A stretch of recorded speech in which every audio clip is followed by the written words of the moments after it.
According to this theorem when three concurrent मतलब समवर्ती forces, ठीक है, कॉनकरेंट forces F1, F2 and F3, F1, F2 F3 का मतलब हो जाएगा समवर्ती समान रूप से, ठीक है। तो F1, F2 and F3 acting on a body are in equilibrium, equilibrium का मतलब साम्यावस्था, ठीक है। अगर किसी एक ही बॉडी पर F1 और F2, F3 नाम के तीन फोर्सेस समवर्ती फोर्सेस मतलब समान रूप से एक साथ किसी बॉडी पर पुटअप होते हैं तब लैमिंग थ्योरम यूज की जाती है।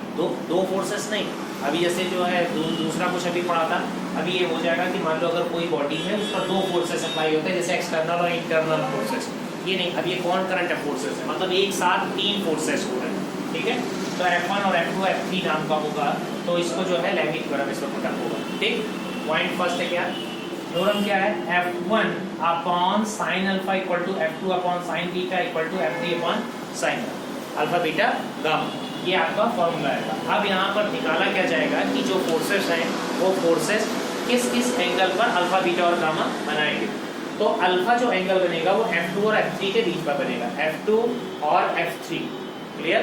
F2 और F3 के बीच में बनने वाला एंगल अल्फा होगा और F3 और F3 और F1 के बीच में बनने वाला एंगल बीटा होगा और F1 और F2 के बीच में बनने वाला एंगल गामा होगा, क्लियर है। ये हमारी लैमिंग थ्योरम होगी और ये उसका फॉर्मूला होगा। अब प्रूविंग हम लोग देखते हैं, समझते हैं। जैसे मान लो एक ये ट्रायंगल है, ठीक है।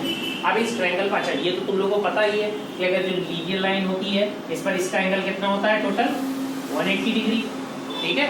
अब 180 डिग्री, अब जरा इमेजिन करो ये डायरेक्टली जो लाइन जा रही है स्ट्रेट लाइन ही तो है, हाँ। अब इस स्ट्रेट लाइन पर एंगल कितना बना हुआ, टोटल ओवरऑल 180 है, ठीक, टोटल 180 है।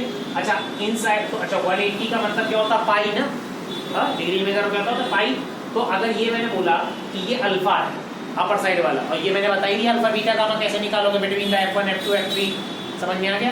तो इससे फाइंड आउट करोगे कि ये अगर अल्फा है तो इन साइड वाला क्या हो जाएगा, पाई माइनस अल्फा हो जाएगा, समझ में आ रही बात, क्या 180 माइनस अल्फा है। जैसे अगर इमेजिन करो कि ये मान लो स्ट्रेट लाइन है और इसमें से ये टोटल ओवरऑल कितनी है 180 की, क्लियर।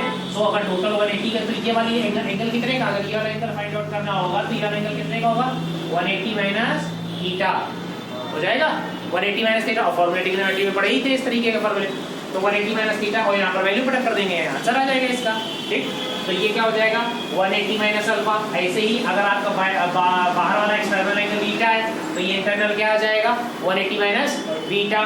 अगर ये गामा है तो इंटरनल वाला क्या आ जाएगा 180 माइनस गामा, ठीक है। तो इंटरनल सारे एंगल्स आपको फाइंड आउट हो जाए। और यहाँ पर मैंने ध्यान देना ए बी और सी, यहाँ पर ए बी और सी F1 F2 F3 के अकॉर्डिंगली जज करके वहाँ पर अल्फा बीटा गामा लिखा गया है, बात समझ में आ रहा है, क्योंकि पॉइंट दे दिए थे। अब ध्यान दो, अगर forces F1 F2 and F3 represented by the side, अभी F1 F2 F3 रिप्रेजेंट कर रहे हैं, देखो मैंने लिखा हुआ है साइड को, मतलब उसके जो साइड्स हैं F1 F2 F3 को रिप्रेजेंट किया जा रहा है। तो अब फिर से वही रूल लगा दो, क्या था F1 upon sine alpha, F2 upon sine beta, F3 upon sign gamma, alpha beta gamma. अब देखो यहाँ पर F1, यहाँ पर साइन अल्फा की वैल्यू कितनी आई है, अल्फा निकालने के लिए कितना है इंटरनल का 180 माइनस अल्फा ना आया। तो देखो और फिर F2 upon sine pi minus beta, F3 upon sine pi minus gamma, clear.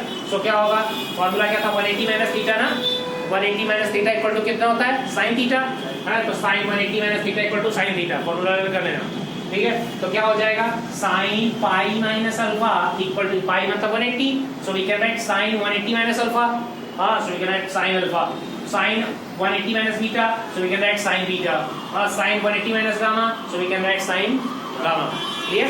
तो यहाँ पर मैंने डायरेक्टली लिख दिया साइन पाई माइनस बीटा, ये फॉर्मूला हो गया, लिख दिया, मेंशन किया sine pi minus theta equal to क्या होता है साइन थीटा। इस तरीके से लैमिंग थ्योरम आपकी कंप्लीट हो गई, ठीक है।